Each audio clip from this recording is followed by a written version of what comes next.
Good morning, my Real News Midday TV family. Thank you so much for tuning in this morning, and I'm wishing for everyone a wonderful and a productive day. And in the news this morning for April 13, 2024, one dead, two in custody after police operation in St. Elizabeth.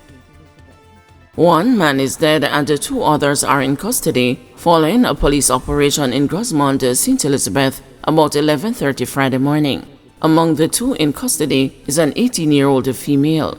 A gun was also recovered during the operation, making it the second firearm to be seized in the parish within the last 12 hours. Deputy Superintendent Coleridge Minto, head of the division, said the police acting on intelligence began searching premises in the area when they were met with gunshots. The men ran in separate directions in the bushes. Police returned the fire. One man was hit and was rushed to the hospital where he was pronounced dead. He said that the police are searching for two others who escaped. They also continue to search the area as they believe there could be more illegal guns. The news was informed that a K9 unit was deployed for the search. Following the operation, items of clothing belonging to men could be seen scattered about the premises. The SP Minto said the men are responsible for a series of armed robberies across the parish. The men ran in separate directions in the bushes. Police returned fire. One man was hit and was rushed to the hospital where he was pronounced dead. We are now in this time searching the area for the remaining two persons who fired at the police. We're also searching for illegal weapon. We believe that other firearms are in this area, so we will be conducting further investigation. Another suspect has been held in this operation and he will be taken to the Black River CIB for further processing. We'll continue our operations right across the parish until we have these persons responsible in custody. Man killed in Central Village gun attack.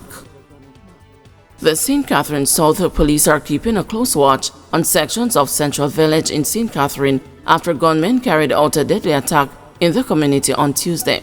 Timoy Ratigan, a 37-year-old resident of Compound Central Village, was fatally shot in the incident. About 2 p.m., Mr. Ratigan was standing at a shop along East Avenue when a group of men opened fire at him with rifles and handguns. Mr. Ratigan sustained multiple bullet wounds and was taken to hospital where he was pronounced dead. More than a dozen spent shells were found at the scene. Witnesses in JUTC driver stabbing urged to speak with the police. Transport Minister Vybz is appealing to passengers and witnesses to Thursday's stabbing of a Jamaica Urban Transit Company driver to tell the police what they know. The driver was reportedly stabbed after he denied the request of a passenger to stop in a non-designated area along the Portmore downtown Kingston route. In a statement Friday, Mr. Vybz applauded the driver for remaining calm under such circumstances. He said that the safety and the well-being of transport workers are paramount and any act of violence against them is unacceptable.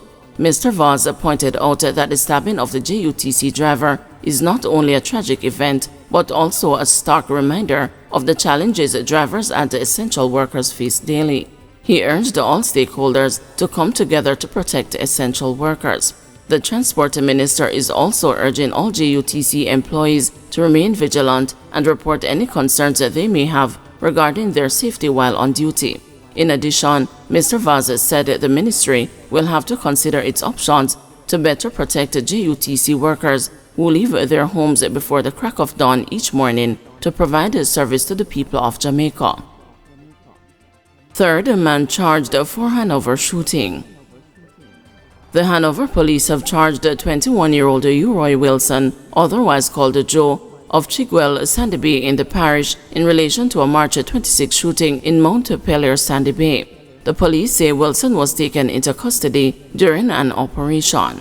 29-year-old laborer Kinoy Ellis, otherwise called the Beanie Man, and the 32-year-old painter Delroy Ellis, otherwise called the Jovi, of Hellgate, also in the parish, were previously charged.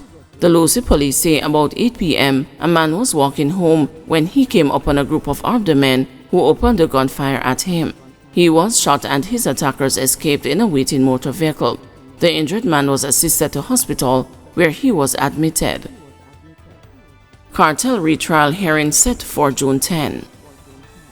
The Jamaica Court of Appeals will begin hearing arguments on June 10 to determine whether to order a retrial for Vybz Kartel and his co-accused in the murder case of Clive Lizard Williams. The hearing will last for 5 days. The decision was handed down on Friday by Justice Marva MacDonald Bishop with the following stipulations. The hearing concerning whether a retrial should be ordered is to be fixed for June 10, 2024 for 5 days. The appellants are to file and serve skeleton submissions with authorities on or before May 6, 2024. The respondent is to file and serve skeleton arguments with authorities on or before May 31, 2024. The appellant's skeleton arguments must be accompanied by a written chronology of events relevant to the appeal and cross-referenced to the record or transcript. The appellants are to agree and file one joint chronology of events. 4 copies of the parties' skeleton arguments and chronology must be filed for the use of the court. The UK-based Privy Council had ordered that the convictions of Kartel, real name Adidja Palmer, fellow entertainer Sean Storm Campbell, Kahira Jones, and Andre St. John be overturned based on the arguments presented in February. The Privy Court in their ruling also remitted the decision to the Jamaica Court of Appeals on whether to order a retrial of the appellants. In April 2014, Kartel was sentenced to life in prison with the eligibility of parole after serving 35 years of his sentence.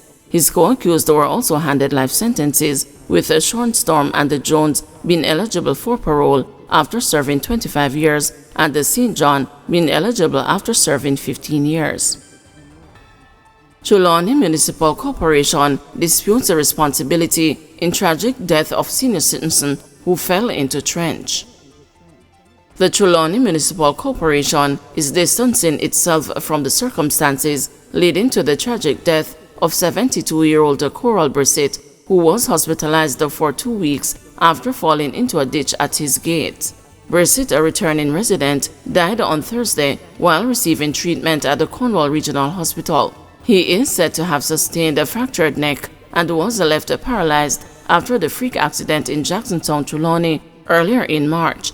According to the deceased man's daughter, Maxine, the trench that claimed her father's life was recently dug deeper by representatives of the local authority. However, Falmouth Mayor Colin Gager disputed the claim.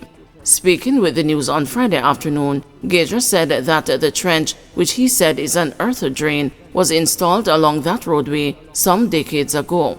He pointed out that the trench appears to have been dug deeper as it was recently cleaned. The mayor said Brissett was warned against utilizing his makeshift entrance along the earth drain and that representatives from the National Works Agency too advised against this action. That wasn't the original road. That road is being used as a sort of convenience, or what we call a shortcut. When we went out there, we saw material that was being used as a bridge and that was taken away, Gager claimed. It was pointed out to him that it wasn't safe, he added. Winston Palmer, CEO of the Trelawny Municipal Corporation, on Friday also maintained that the local authority is not responsible for the man's injuries and the subsequent death.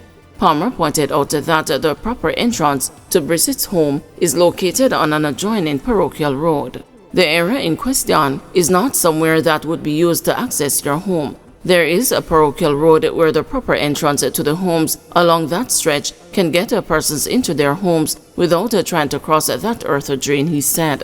Earlier this week, Maxine told the news that her father had voiced major concerns over the location of the trench. She said that the elderly man had also made multiple trips to the municipal corporation to have it addressed, but Palmer said that he is unaware of any correspondence with Brissett. I am not aware of that, but why would we be negotiating something like that? I have never been aware of that, and I have worked here since 2012. The corporation would not go into an arrangement like that. That seems rather strange, Palmer said. In the meantime, Palmer said that the family's claim that the local authority removed a grill that was being used as a bridge by the elderly man is true. However, while pointing to the importance of having proper drainage systems across the parish, Palmer stated that the municipal corporation, along with NWA, could not allow Brissett to continue this unsafe practice. That earth drain is very important in the sense that it prevents the flooding of the roadway, which will also impact the main road that is nearby. He was using a temporary bridge, which he was warned not to do because it is dangerous, said Palmer. When the news visited the Brissett's residence on Friday, family friend Vashti Galloway bemoaned his death, saying that it could have been avoided had the municipal corporation allowed him to create a bridge across the trench, but Palmer said that was not necessary. There would be no need to build a bridge as there is an existing road. Say you build a bridge there and the water overflows the bridge, there is also a danger of being washed away. The earth drain is there to protect property and life by channeling the water away in a proper manner, the CEO told the news. Palmer also said that the drain, which was reportedly cleaned 2 months ago, is a priority as it channels water into a main drain. It was cleaned, and in that case, we cannot have our cake and eat it. When the drain is not cleaned, persons complain. With the rainy season coming up, the drains must be cleaned, he said. On Friday, Maxine told the news that her father's death came as a total shock to her family. I am emotional, but I am also very, very angry because this is something that need not to have happened and the concerns were raised. My dad foresaw the danger and he raised his concerns, she said. While the Trelawny Municipal Corporation has made efforts to rid itself of blame, Executive Director of Jamaicans for Justice, Michael Jackson, pointed out that this incident has underscored the importance of proper safety provisions for pedestrians. Beyond this case, JFJ is particularly concerned about the number of trenches and broken manholes across the country that flies in the face of the Disabilities Act. How do you ensure that someone who is visually impaired or physically disabled safely navigates the streets? Several complaints have come from the disabled community and older persons that despite the passage of the act, they feel unsafe and that the government, via its regulatory bodies, has given no clear timeline as to when the state will get its house in order to ensure reasonable attempts are made to address this pervasive issue.